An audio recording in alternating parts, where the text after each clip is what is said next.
नमस्ते। Computer graphics की दुनिया में आपका स्वागत है। एक ऐसी दुनिया जहां पिक्सेल्स आर्ट बन जाते हैं।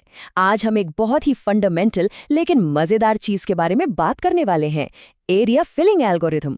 तो चलिए शुरू करते हैं और समझते हैं कि ये क्या है। कभी सोचा है कि जब हम किसी भी डिजिटल ड्राइंग प्रोग्राम में कोई सर्कल या स्क्वायर बनाते हैं तो बस एक क्लिक करते ही उसके अंदर रंग कैसे भर जाता है? भाई ये कोई जादू नहीं है, इसके पीछे है प्योर लॉजिक। तो इसी प्रोसेस को कहते हैं एरिया फिलिंग।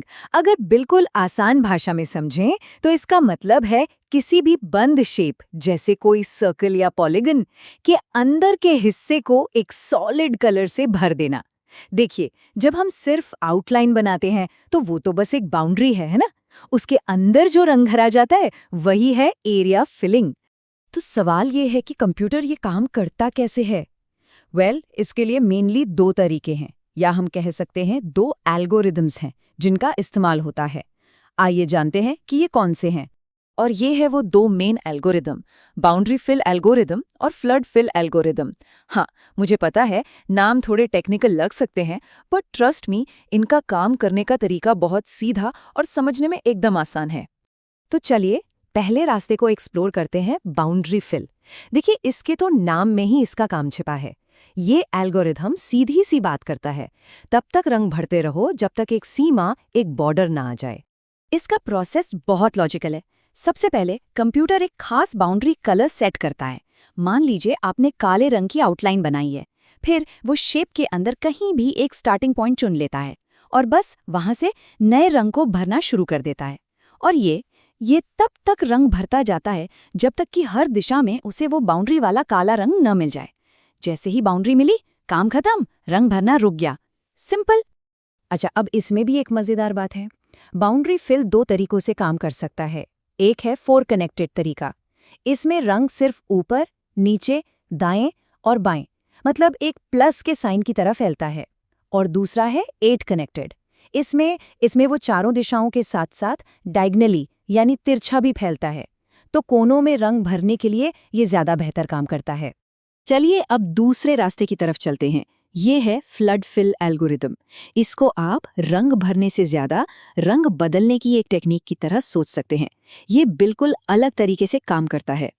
फ्लड फिल का फंडा बहुत सीधा है। ये एक पूरे एरिया में एक जैसे रंग को ढूंढता है और उसे एक नए रंग से बदल देता है। बस इतना ही। पुराना रंग गया, नया रंग आया, दैट्स इट। इसकी कुछ खास बातें हैं जो इसे बाउंड्री फिल से अलग बनाती हैं। पहली बात, इसे किसी बाउंड्री कलर की कोई जरूरत नहीं है।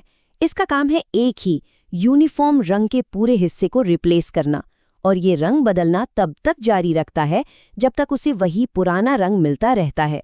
जैसे ही कोई दूसरा कलर सामने आया, ये वहीं रुक जाता है।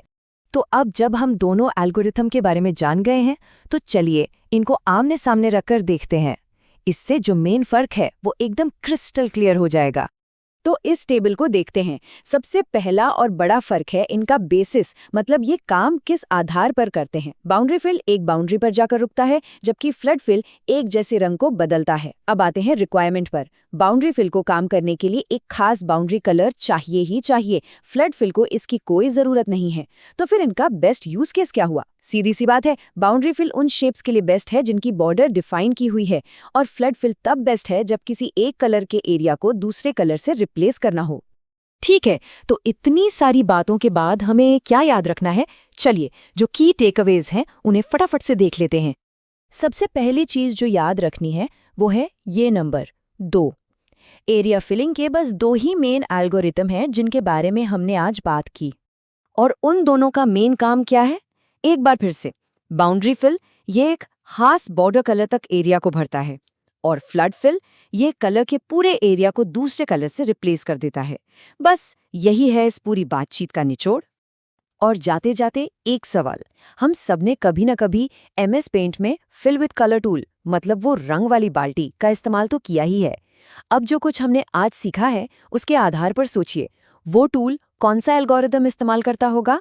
बाउंड्री फिल या फ्लड फिल? इस पर सोचिएगा जरूर।